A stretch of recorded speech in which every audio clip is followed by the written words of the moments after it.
Well, welcome back. It's about 9:15 now, and SA Vibes is our digital series where we showcase local musicians performing their original music and sharing their stories with us. We've got a brand new feature this week, and this band just released their new single today. So check out part of our SA Vibes with Roshi. We're on the road to New Mexico.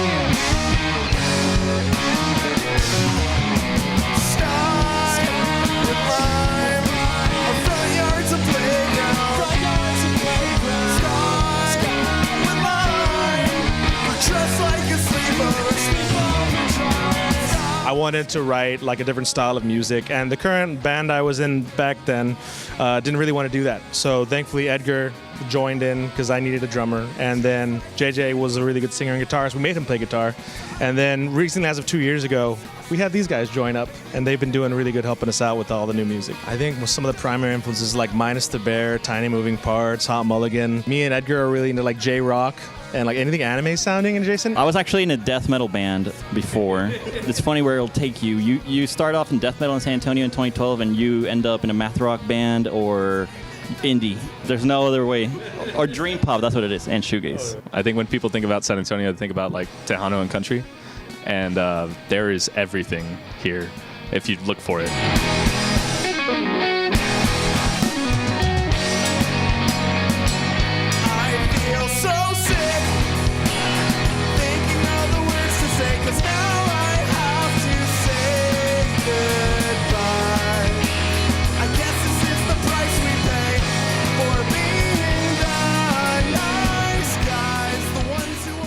Very good to hear, Roshi. So here we have SA Vibes creator and producer, video editor Valerie Gomez. Dancing, I saw you, Bob. We were music and everything. So they sound great. A lot of people may not know a lot about Roshi, though. So what else can you tell us about the band? Yeah, so Roshi, that's a band I've known about for a long time, and I saw them a while back with a different lineup. They were playing at a local festival, and then saw them more recently with their current lineup, and they sounded amazing. One of the songs in particular, like, just really stood out to me, and then I was really excited because that's the first song that they played for this set that they did with us, and that song was stuck in my head for about a week. Yeah. Whenever I see bands play, I really like watching them actually play their instruments. Like, I like to pay attention to that, and if you watch any one of them play, like, they all knock it out of the park. So they're just a really talented local band. Yeah. We were listening to it and trying to pinpoint the genre, and so actually the band mentioning a lot of different genres like J-Rock. So walk us through what these genres are. Right, so real quick, I just have to say about the interview first, like, these guys were so comfortable. It felt like we were flies on the wall at one of their hangouts, which was really helpful for me because I'm not particularly great at putting people at ease in these interviews, so I didn't have to worry about that with them. And I kept a lot of bloopers which you would consider bloopers, but it was just because, like, it was so good that I couldn't cut those out. But in terms of genres, so they mentioned math rock, which most songs use like a 4/4 rhythm. Most pop music, it's very straightforward, and I'm kind of getting into music theory weeds here, but math rock uses different time signatures. So like they actually have a song that's called We Can Count to 9, and that song has the measures have 9 beats in them. So it's like a very kind of complicated musical rhythm, but it sounds really great when they play them. They also mentioned emo, like emo bands, which is like emotional music. So the lyrics are like all up in your feels. And then J-Rock, which is Japanese rock. So it's like a different, it's rock in Japanese, but it has its own kind of flavor. So they kind of mash all that together and create their own genre. Very good. Yeah. Okay, well, now we're in the know. Yeah, yeah. Thank you. And speaking of that, I was going to see they have about the new single. Mm-hmm. You wanted to talk about that as well. Absolutely. So they just dropped a song. The last song that you heard in that set was actually called Dear Mark. That's their new single. It dropped this morning. And they've got a music video for it, and that's what you're seeing right now. Oh, cool. And so if you watch the episode, you'll hear them talk about the song. It's actually one of my favorite parts of the interview. And if you go to their socials, like on Instagram, they have a link tree, and if you click on that, you'll find links to all the streaming platforms, everything for their music video. And definitely check it out. It's a great song. And they have a show next week, you said, right? They do, yeah. So they're gonna play at 502 Bar. There's another band called Scripps that has an album release, and Roshi is part of that lineup. They're also gonna be playing with Donella Drive, Muse Relapse, and Pop Pistol, who we actually featured a few weeks ago. So it's a really stacked local lineup. It's gonna be a great show. $10 gets you in, 21 and up, and that's at 502 Embassy Oaks. I wanna give a quick shout out to Mikey Vibe, who books at 502, and he was actually our first SA Vibes. So yeah, it's just the community is great, and everybody kind of helps each other out, so. Very good. Okay, August 29th. Oh, Justin? Okay, go ahead, Justin has a Justin. question. Come on, I Justin. saw him playing the neck of the guitar. Yeah. That's unusual, right? Yeah, so you see that in a lot of math rock music, actually, and they all kind of do that, and I don't know how he can do that and also sing. It looks complicated. It Yeah, does, I'm like, yes. that's big brain energy right there. I don't know how he does that, but they're also, like I said, they're so talented, and I was really happy to get to feature these guys. Yeah, Super very cool. observant, Justin. Super cool. Val, thank you for bringing this to our attention. And to find the full performance on any of our SA Vibes episodes, you can, of course, scan that QR code on your screen right now to our SA Vibes page on KSAT.com. It's also on the KSAT YouTube page and, of course, KSAT Plus app. Thank you, Val. I think I learned about 4 things right there, I know. Justin. Wow. Awesome. Musical theory. I know nothing about it. Yeah. But you noticed the way they were playing. Interesting. Yeah. They look very, very talented. Okay, we got the drought monitoring yesterday. We showed it to you, and we saw some improvement, Good, good. there across parts of Medina County. We went from basically exceptional drought down to maybe extreme drought, at least for parts of the county. So that's good. There was minor improvement. We'll take whatever improvement we can get. We talked about the fact that some places don't need the rain, some places do. But as we look at the rainfall yesterday, and I circled the areas where we have extreme drought or higher, those areas really did not get rain. It was a frustrating day, I know, for a lot of us. Keehee got about 9/10 of an inch, so that was good. That's within that region. But San Antonio didn't get anything. Floresville got a little bit. A lot of the rain, honestly, yesterday morning was around Kerr County. Utopia picked up over 3 inches, and those are areas that are not in drought. Not to say they still couldn't use a little bit of rain, but we've had the flooding there. We don't want any more of that. And that is just the luck of the draw. That's how it goes sometimes. We will have more chances of rain coming up today, and it'll be scattered about. By the way, San Antonio is at 20.31 for the year. We are now just a half an inch above average. So if we don't get rain here soon, we will fall below that average and we will be at a deficit. We've spent a couple months, with a surplus, but that is starting to go away. The Authority radar this morning. We are noticing that we're starting to get a little development out here in Lavaca County near Hallettsville. We'll watch that. Some of these storms working here from the north and east. And as the day goes on, you'll see some of the activity kind of not necessarily spread west, but we'll get some development up here that'll work down to the south and west, perhaps towards San Antonio. That's just been kind of the flow the last couple days. And the Futurecast shows that by, say, 2 o'clock, there you go, a smattering of showers around the area through 4 p.m. I'm going to put rain chances at 30% today, so it'll be hit or miss. Lower rain chances than really the last couple days. But as it has been, if you do get underneath one of these downpours, you'll get brief heavy rain, lightning, thunder, maybe some gusty winds. That's just the setup that we're in. Rain chances today, 30%. They drop to 20% chance Saturday, and then really low odds Sunday, Monday, Tuesday. Maybe a slightly better chance Wednesday, 20%, but even then, it's not looking as good. High temperatures today, 95 here in town. Heat index will be up near 100, so still hot, still humid, and even though we still have the rain chances around. 95 tomorrow. 97 on Sunday. We showed you the rain chances, but if you're planning out your weekend, know that there won't be much on the radar. All right, 97 Monday, 98 Tuesday. Wednesday is a day we'll watch. There could be a weak front that tries to move in our direction. So that's why there's a slightly elevated rain chance there. But all in all, pretty August-like after today. Well, I mean, at least they're not beyond the triple digits. And there are chances there, so we will take Yes. Again, glass half full. Yes. Stephanie, thank you. Always positive. It's the truth, though. But No, I'm with you. I'm totally with you on it. So, yeah, very good. Thank you, Justin. Okay. All right, coming up next, pickup lines. A man who's been front and center in all of the Project Marvel stuff as it relates to the Spurs.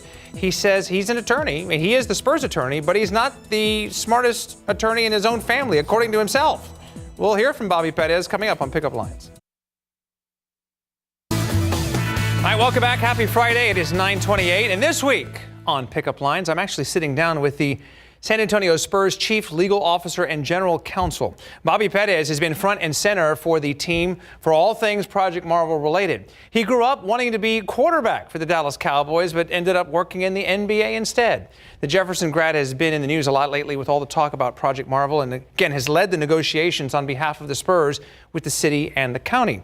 But he once served as a city council member himself back in the late 1990s. I was probably 6 years old, and we were all, as kids, we would work on my uncle's campaign. If we were not handing out little place cards, we were, standing in front of polls and putting up signs. And so that was just kind of the family sport, was politics. I had an uncle that sat on the city council in the 70s. One of my tias was a SAISD school board member, maybe in the 80s or the 90s, and there was just some point in time where I thought maybe I'll give it a shot, and I ran for city council in the 90s. Now, he didn't ultimately stay all the way through, and there's a reason for that. But Henry Cisneros was an early influence, and he ultimately ended up with the Spurs. But in the episode, Bobby also talks about why he chose to walk away from city council and not run for a higher office. The latest episode of Pickup Lines premieres this afternoon at 5:30 and replays at 7:30 on the free KSAT Plus app, or you can go online to ksat.com right now and watch it. Just search Pickup Lines. We'll take a quick break and be right back. Hi, we're back 9:33 on this Friday. A look at live cam as we take you outside and see rain chances are in play once again today, and I guess it's another edition of the weather lottery, sir. Some of us will get some rain, some of us will not. Yesterday was not so good for a lot of us. Okay. No, he was just saying some people stand by, but some people will get the rain today. Some people kind of similar to yesterday. Yeah. So please hold off on the angry emails. That is not Justin's fault. Right. Thank you, guys. Thank you very much. Yes, exactly what they said. Some of us will get some rain, some of us will not. Hey, I want to show you a picture here. This is from yesterday's sunset. Jared sent this in from Timberwood Park. Really, really beautiful sunset. We had beautiful colors. As those thunderstorms kind of died down, they left behind some clouds, and really was picturesque. So too was the sunrise this morning, by the way, if you were out and about. It's been a nice morning. Pollen count is out. Molds are down from where they were yesterday, but still pretty high, 1,350. We had ragweed and pigweed, but they're really low. Molds have been the main issue this week. Our forecast today, noontime, 89, partly cloudy. We add in a small chance for rain starting around 2 o'clock, 20%, and then we bump that up to a 30% chance as we head into the late afternoon and evening hours. But a lot of this will start to wind down by 8 or 9 o'clock this evening, guys. Thank you, Justin. Let's take a look out there with our TransGuide cameras. And for the most part, what I've seen, things are looking pretty good. There's a nice shot there of I-37 and also I-37 at Indian Hills. Earlier this morning, like on the stream, actually not a whole lot of problems on this Friday. I wonder if a lot of people just kind of took the day or the morning off. That'd be nice, 3-day weekend, but at least the roads are looking pretty good so far. So we'll let you know if anything changes coming up. This morning, meanwhile, Texas Attorney General Ken Paxton is appealing a recent federal ruling that blocked the state's law requiring the 10 Commandments be posted in Texas classrooms. Well, he is arguing that the law is constitutional. So where do local families fit in all this? So families had filed a lawsuit against 11 school districts, including Alamo Heights, Northeast, Northside, and also Lackland Independent School Districts in the San Antonio area. So the injunction will impact an estimated 5.5 million students, as it only applies to the school districts directly listed in that lawsuit. So I went out yesterday to speak to some parents, and here's what some of them had to say. Yeah, I feel like all families and all kids should have the right to make that choice. I know Texas is pretty strong on parents having the choice of what their children are exposed to. So I feel like the 10 Commandments should fall under that. I think there's a place for, I think the 10 Commandments are basic, and I think they should be standard beliefs of everyone, and so I think there's a place for that. Well, if it is appealed, the case will go to the Fifth Circuit of Appeals and could make its way to the Supreme Court. The state Senate will officially vote on a bill that redraws district lines to help Republicans win more seats in Congress. Governor Abbott said that he expects to sign off on the maps this week. Now, usually maps get redone every 10 years after the census, but President Trump asked Texas to do it early before next year's midterms. And Governor Abbott told us yesterday this is not the first time something like this has happened. So Texas has done mid-decade redistricting before, so have other states. It's perfectly legal to do. There are some states that require constitutional amendment to do it. That's not the case in Texas. Now, the new maps could change districts for 4 of our area representatives: Congressman Henry Cuellar, Vicente Gonzalez, Greg Casar, and Lloyd Doggett. Well, Texas Senate Bill 1, the Heavens 27 Camp Safety Act, unanimously passed the state Senate late last night. So the law is aimed at keeping kids safe at summer camps after last month's tragic flooding at Camp Mystic, where 27 campers and counselors lost their lives. Now, the measure would require that camps have real-time weather alerts and to train staff on evacuations and clear emergency plans. It also makes sure that camps can communicate quickly during emergencies and keep sleeping campers out of flood-prone areas. Well, the Hill Country flood victims are getting more help with housing. The Community Foundation of the Texas Hill Country has pledged $40 million to help with housing recovery. The money is coming from donors. The foundation is working on when and how the money will be distributed and which projects will come first. Governor Abbott was in Kerrville yesterday, where he praised the nonprofit for their work. All right, here's a look at today's 9 at 9. Well, the public may soon get a look at previously unreleased files of convicted sex offender Jeffrey Epstein. Republicans and Democrats on the House Oversight Committee are working together to obtain them, and today the Justice Department is expected to start releasing documents to the panel. Eric Menendez, the man accused of killing his parents, will not be getting out of prison, at least not anytime soon. A California parole panel denied his request for release. Eric can go before the parole board again in 3 years. As for Lyle, he is set to face the same panel later this morning. Well, the State Department says it is constantly checking on all U.S. visa holders, and there's more than 55 million of them. So far this year, the department has canceled more than 6,000 student visas. That's almost 4 times more than the same time last year. Health officials say the death toll from the Legionnaire's disease outbreak in New York City has risen. So far, at least 6 people have died, and the number of cases has climbed to 111. Officials believe the Legionella bacteria started in cooling towers. The outbreak was first announced on July 25th. The National Highway Traffic Safety Administration says it is looking into whether Tesla delayed notifying the government about crashes involving the self-driving technology. Now, the agency says Tesla has indicated it has fixed past problems collecting and reporting the data. More Americans are applying for unemployment benefits. The Labor Department says state jobless claims rose by 11,000 for last week, the highest jump in 3 months.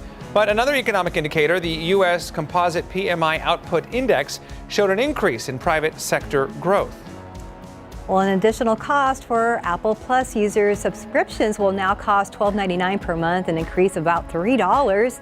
This will go into effect immediately for new customers. Now, current subscribers will see the jump 30 days after their next billing cycle ends.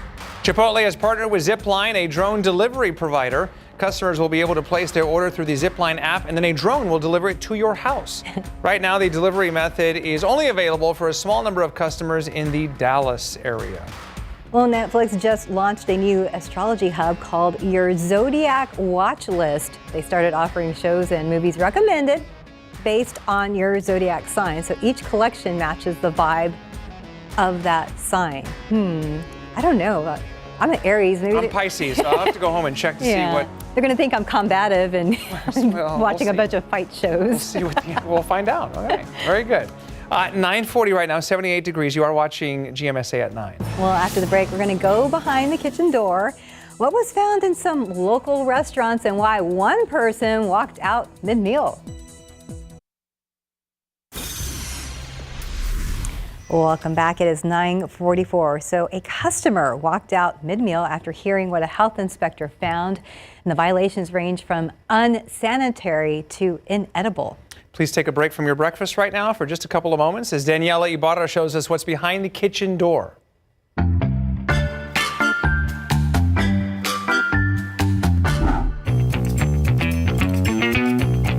Inside Cocula, Jalisco Mexican restaurant are 18 violations that made this man ask for a refund. Because I'm not going to be eating at somewhere where the food's not right. Last month, inspectors found insects in unopened food.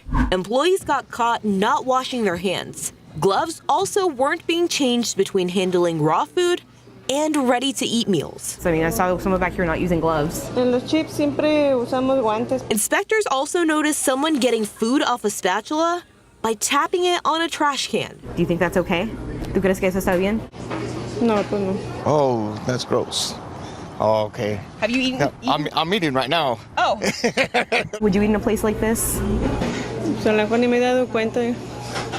¿No te has dado cuenta? You haven't noticed? No. The Southside restaurant on Roosevelt Avenue earned an 80 and a reinspection. Good Time Charlie's had one of the worst health scores last month. The report listed a dozen violations, giving it a score of 74. It said that there were some pork chops in there that were in there since June, so it was expired. I had no clue. I did not know. Dirty knives weren't getting cleaned, and ants were spotted near the kitchen. What would you tell customers who might hear this and be a little worried to eat here? I'd say we've been in business for an awfully long time. It's a very old building, and we have had few complaints, issues. That's what I can say.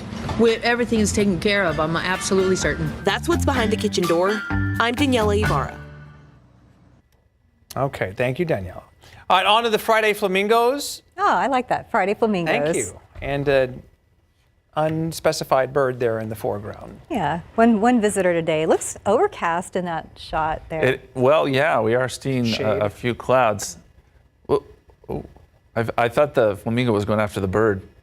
Oh. But no, it's just going for food. No, just for food. There's Sorry, I'm like always looking for something dramatic. No Friday fights. No Friday fights. No, we don't want fighting. Fighting's bad. No. Okay, let's take a look at the tropics, guys. We often do this half hour, and there is some action here. In fact, I think we're going to get our next named storm up here, Fernand, as this is looking a little bit better. 90% chance of development. It's going to curve back off to the north and kind of follow in the footsteps of Aaron. Not as close to the east coast and not as impactful. Down here, this unorganized area is still giving the Hurricane Center is still giving it a 50% chance of development. You look at the Spaghetti Plats, it takes it almost due west, which in theory would be concerning because it could get into the Caribbean, and then from there, there's a multitude of things that could happen. But I will tell you this, it looks as though this is going to run into some wind shear and conditions that aren't necessarily conducive for development. And so it may not even hold together. Now, down the line, if any remnants of it can make it into the Caribbean, then something could happen. But it's way too far down the line to even guess at what might unfold. I will tell you this, we're going to have a ridge of high pressure starting to build in. That tends to deflect anything away from where that ridge of high pressure is. So in theory, that would deflect anything away from the really the Gulf Coast and Texas in general. Now, again, a lot of things can change, but that's just kind of the setup as it stands right now. And this ridge of high pressure moves in by early next week and kind of sticks with us Tuesday, Wednesday. Now, we do still have some very, very small rain chances throughout this process. Reason being, we still have some moisture and heat around, and there's also going to be a weak frontal boundary working in on Wednesday. Or I say weak, it's going to be strong for folks up here, but it kind of sputters into Texas, and that could give us a little bit of lift too. But with this big blue H over top of us, I'm not too hopeful for anything significant. I do think rain chances really start to come down. With that in mind, that front I was just talking about, it is going to be a big player for parts of the Midwest and the East Coast and even the Great Plains. I mean, this is the temperature outlook that we're looking at here from the Climate Prediction Center. And this is looking at August 28th through September 1st. And basically, the darker the blue, the higher the likelihood that you're going to see below average temperatures. And this covers a lot of real estate. That front means business. And that's great for those folks. But again, the front probably stalls right before it gets to us, which means we're probably going to still see above average temperatures. Hardly seems fair. But there you go. At least we are starting to see some potent fronts work their way into the United States, and eventually one of those will make it down into South Texas. Just not yet. Outside right now, we've got 78 degrees, 81 in New Braunfels, 81 in Converse, 75 Boerne, 80 right now at Stinson with light north winds. And we've been watching the authority radar. There are some spotty downpours out near Hallettsville, but they haven't really had a whole lot of success pushing any further west. I do think as the day wears on, you'll start to see some development to our north, and then some of that will work towards San Antonio by, say, 2, 3, 4 o'clock. it'll be spotty, hit or miss type stuff, and probably less coverage than yesterday. Yesterday, the coverage was pretty good. We didn't see it here in town. But I think rain chances today sit at about 30%. This all dies down, by the way, 8, 9 o'clock. So 93 at 2 o'clock, 95 at 4 p.m., 30% chance of rain, 30% chance at 6 p.m., and your high temperature is 95. 95 tomorrow, 20% chance of rain, and there are those very low chances that I mentioned through Tuesday, maybe a little better chance there on Wednesday, but consistently hot throughout the forecast. Gotcha. Well, okay, but at least we're not past those triple digits, and maybe it'll be winding down soon, fingers crossed. I'm very jealous of those folks that'll be getting cooler temperatures next week, but we'll get there eventually. We will. Okay. Thank you, Justin. I'm jealous of the ladies at SA Live this morning. They got a funny, famous comedian Yes, on. we do. He was on SNL for 6 seasons. Oh, yeah, he's in the Alamo City this week. We got Jake Pharoah here, and he is famous for his celebrity impressions. Watch out. What's going on? The show every day. Hey, and I'm famous for liking them Filipino cuts, baby. Yes. That food was good. Yo, shout out to her. All right. I just had, it was real good. This is from Kain Na, who is also in the house, and that is the Filipino barbecue, because we're talking about the 4th annual Filipino Festival coming up Labor Day weekend. Shout out to my Filipino folks. Y'all ain't nothing but black Asian people. That's all y'all are. That's all y'all are. You know what I'm saying? Like, y'all know what it is. You feel me? Yeah, a lot of them, boy. Yeah, I like the Filipino. Yeah, what's up, my people? What you doing? Yeah, all that. Hey, what up? Hey, what's going on? Thriller Manila, babe. What's happening? You know what I'm saying? All right, sure. So you're known for your impressions. Yeah. We're super excited today. And therapy. Go ahead. You know what I'm saying? To hear some of those. We wanted to ask people to weigh in on maybe what they want to hear. What's your favorite person to impersonate? I really don't have a favorite one to do, but I mean, I don't know. Stewie. I mean, Stewie is fun. I mean, I want to have sexy parties with this meat here. Yes, lots of them, lots of fun. Have me a whole Filipino gang come through the house. Yes, and that's right. I want to have intercourse. I can't say it.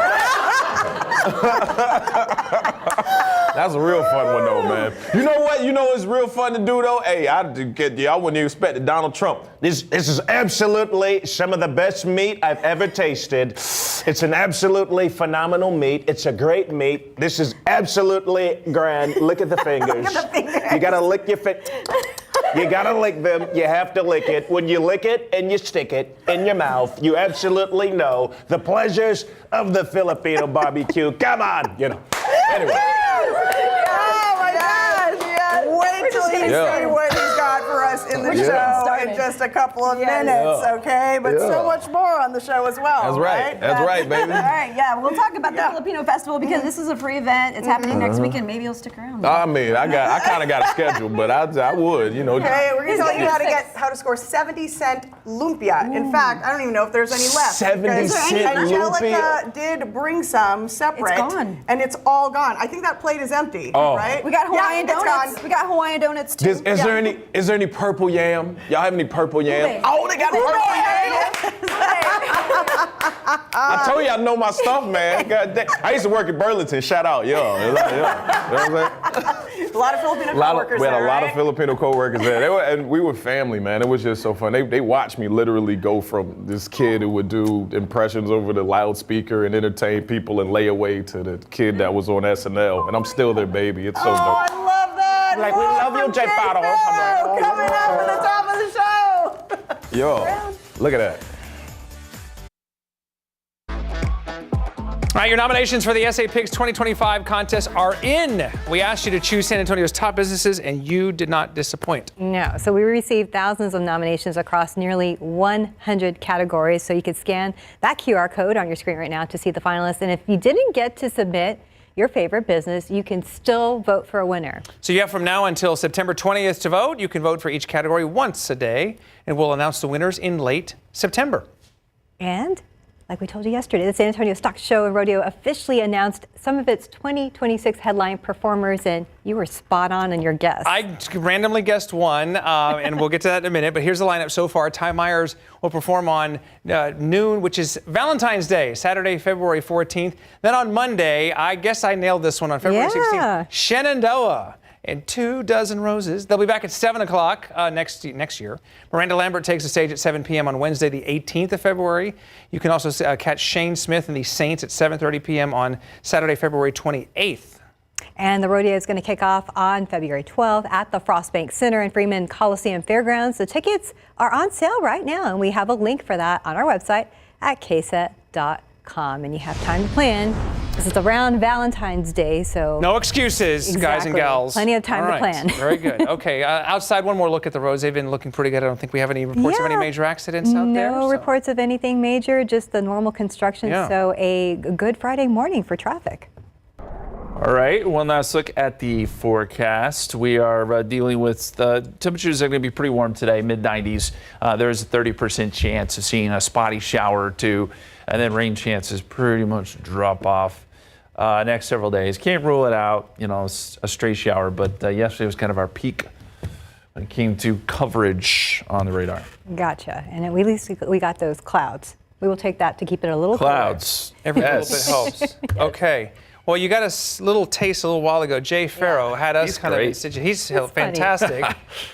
His impressions are spot on. So you're going to get some more of that right now in the next hour with SA Live. Have a great day. Happy Friday. Celebrating San Antonio with the city's #1 lifestyle and variety show.